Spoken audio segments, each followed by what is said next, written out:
everybody, welcome to my channel. So I just wanted to document my whole flight attendant process on my personal journey. I am currently sitting at a hotel where one of the airlines is holding interviews.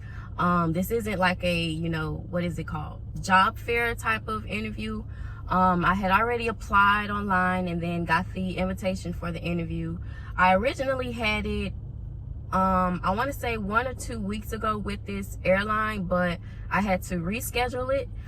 So today is the official day. This will be my second in-person interview with an airline. The first one it was basically an all-day thing. It was basically like the first part of it was like an informational type of thing, and that was basically called stage 1. The recruiters went through and decided who was advancing to stage 2. I was fortunately selected to advance to stage 2, but we had scheduled our second part of the interview process for later on that day, and I just decided not to go back because after the informational thing, I decided that I don't think as of this moment, like as a starting out as a flight attendant, I don't think that would be a good fit for me. I'm here at my second face-to-face interview. Pretty nervous. I'm not as nervous as I was with my first time going because I have a little bit of an idea of how it's gonna go. I never went through the actual process of them asking questions, so I'm nervous about that, but we will get through it. So it's currently 8:02 in the morning. The interview part starts at 9, but they want us to be there by 8:30. So I have 28 minutes. I just wanted to, start this video. I wanted to start this a while ago, but I don't know. So for anyone wondering, as a first-time flight attendant, if you get a CJO, should you continue, doing interviews? In my opinion, I say yes. That's what I'm currently doing. I do have a CJO already with another airline, but I'm currently in the process of getting my passport. In the state where I live, I wasn't able to get it because I wasn't born here, so I had to mail off the information to get my birth certificate in order to get my passport. I'm just having it in my mind that in case I don't have my passport in time and then I have to, they have to take away the CJO, hopefully I have other offers, and that way I still have the chance on being a flight attendant. So that's how I'm looking at it. Now I can't even name how many airlines that I have applied to. I've applied to a lot. I've applied to most of the main lines and a lot of the regional and some charter airlines.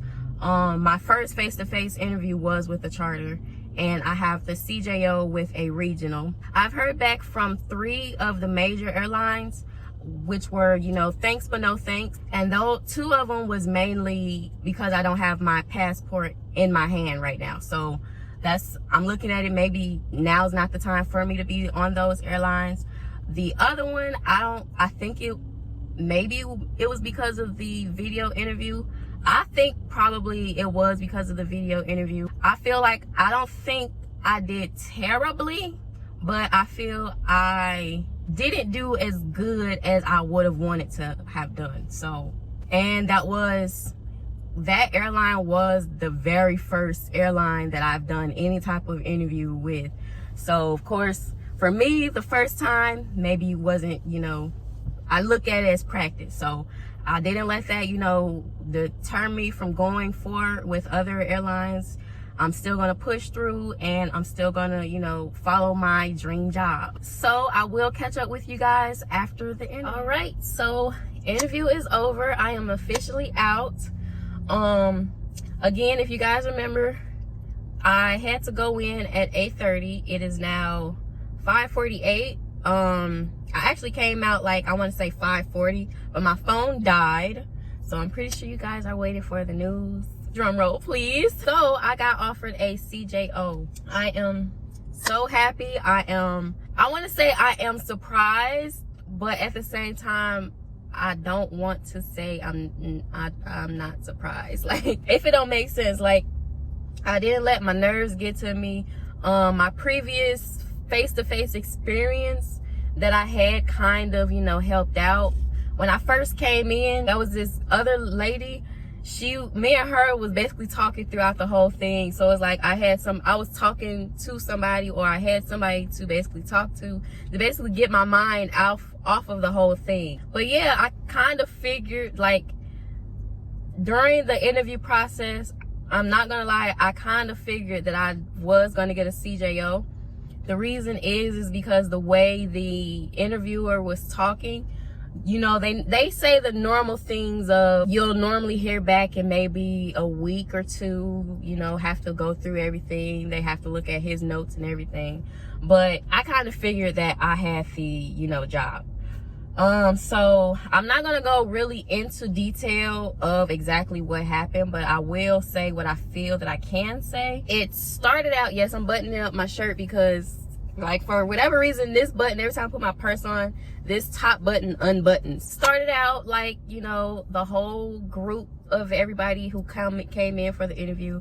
It started out, I went into the hotel, and that was me and another lady. Like, at first I was there and I saw that there was like this TV that had these different things on it. So I'm reading it and I saw that it said the company name, and you know, it was in room 5 through 8.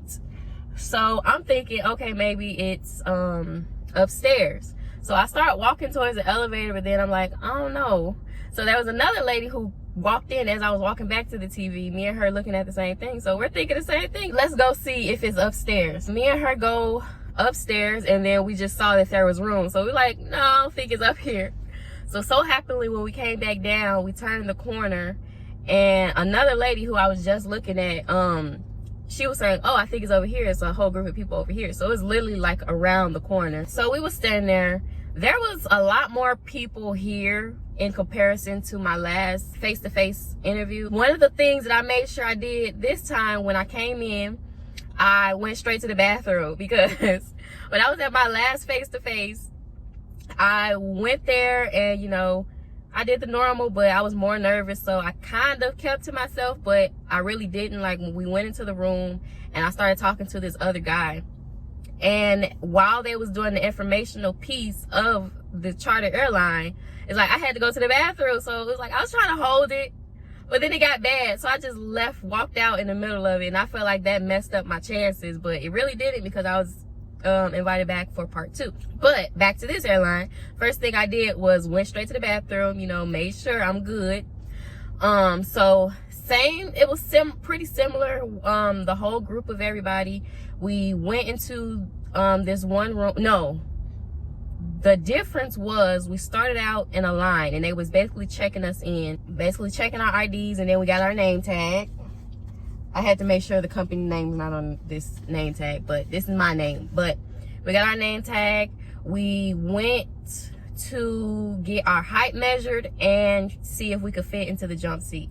So that's one of the differences between this face-to-face interview and the charter interview that I had went to. So after, you know, getting measured and everything, I think there was one guy that I had noticed, but that probably could have been more, but there was only one guy that I had noticed that he was walking back, and one of the, I think she was a recruiter, she basically said, oh, so were you too tall? Something like that. So I guess he didn't meet one of the standards or something like that. After, you know, measurement and jump seat, then everybody was directed into, you know, this big room.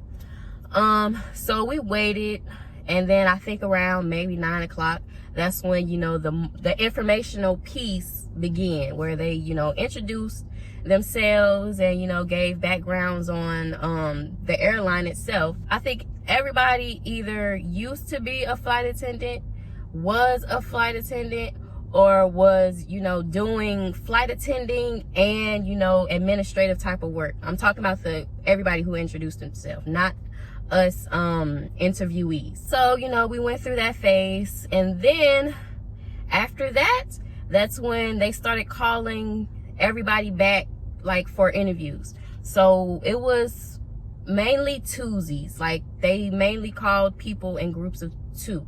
I'm not saying this is for every airline that this is going to happen. this is just for this particular airline. This is the only first airline that I've done fully throughout the whole process where I had the actual interview. So for this particular airline, they called us back, you know, in twos. But there was a long, you know, waiting period. So we're waiting. I feel like I was one of the last 10. And I think I want to say at least 50 people total came. I was one of the last 10 to actually get called in for an interview. It was me and another lady. I could tell she was nervous.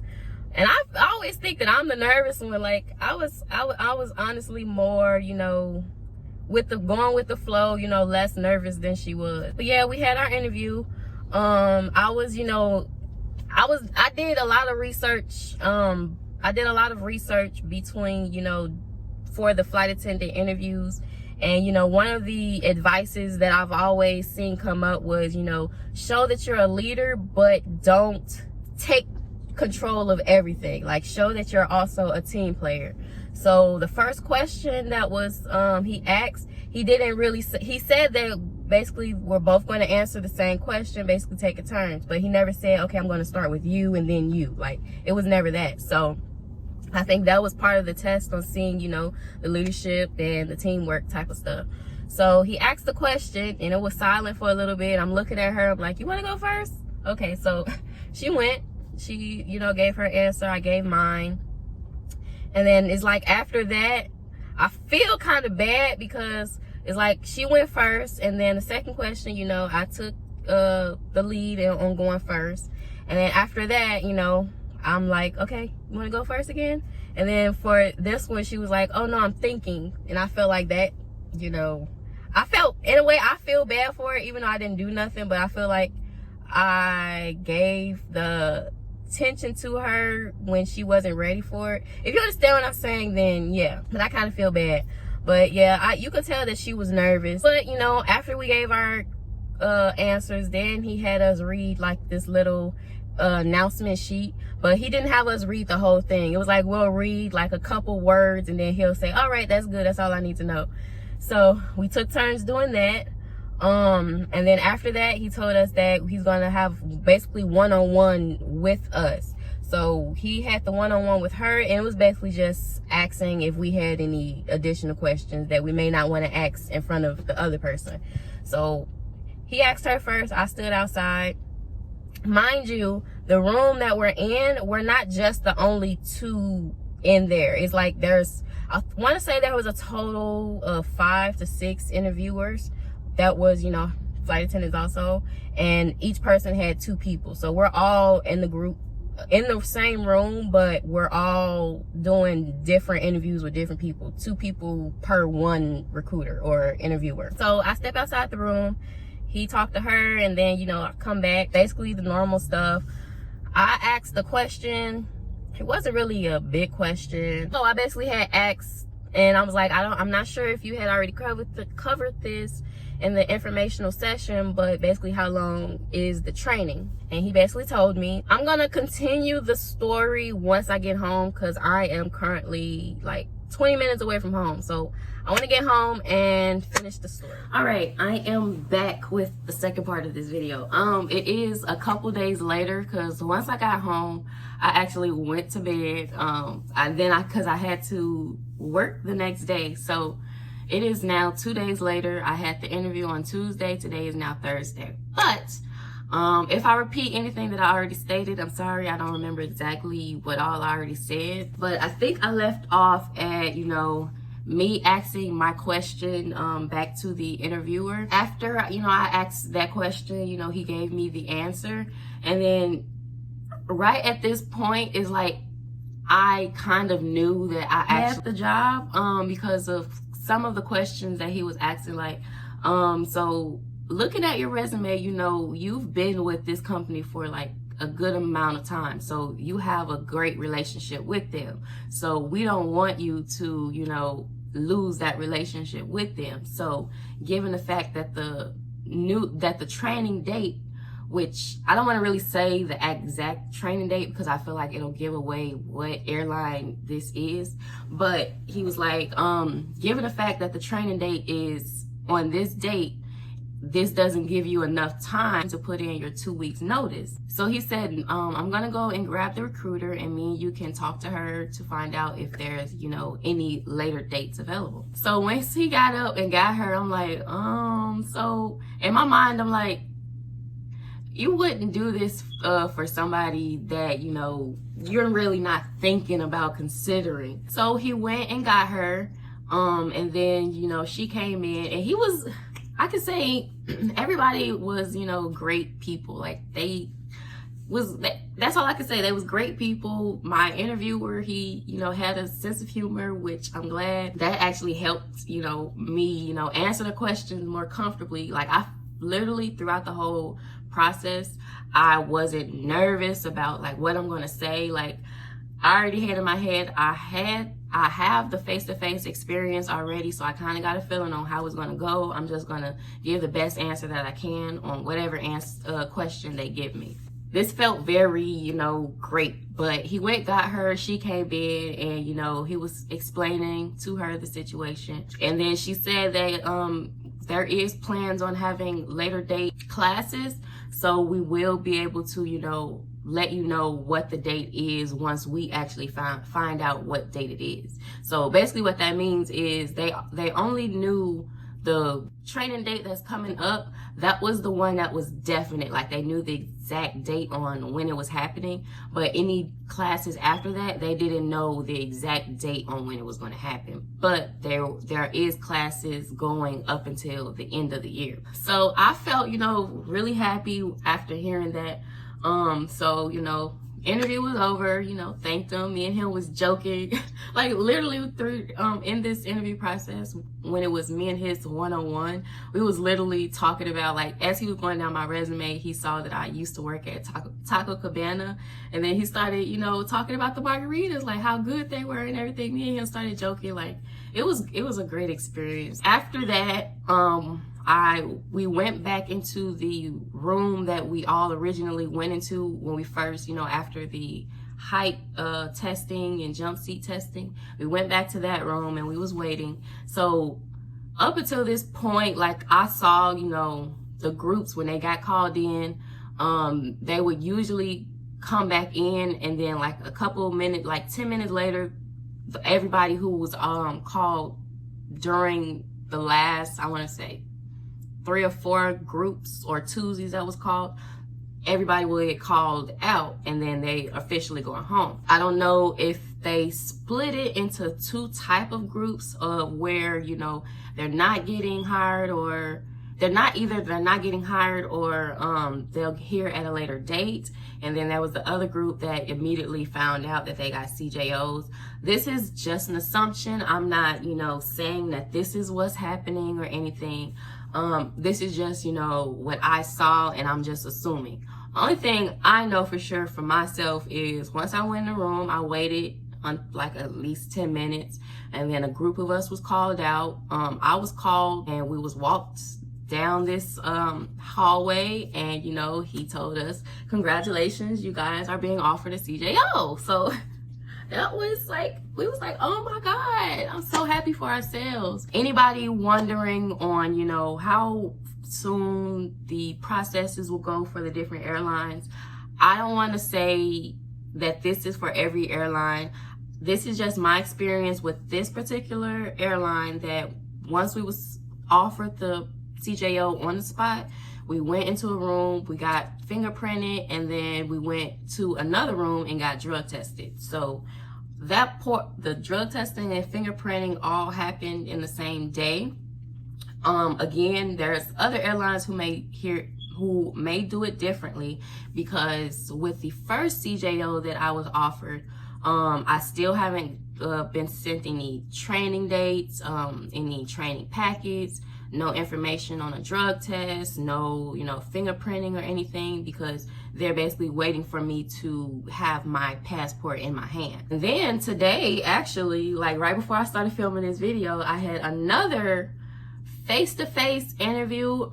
It was a virtual face-to-face interview. So I had a interview with one of them was a recruiter, and the other one was a in-flight manager.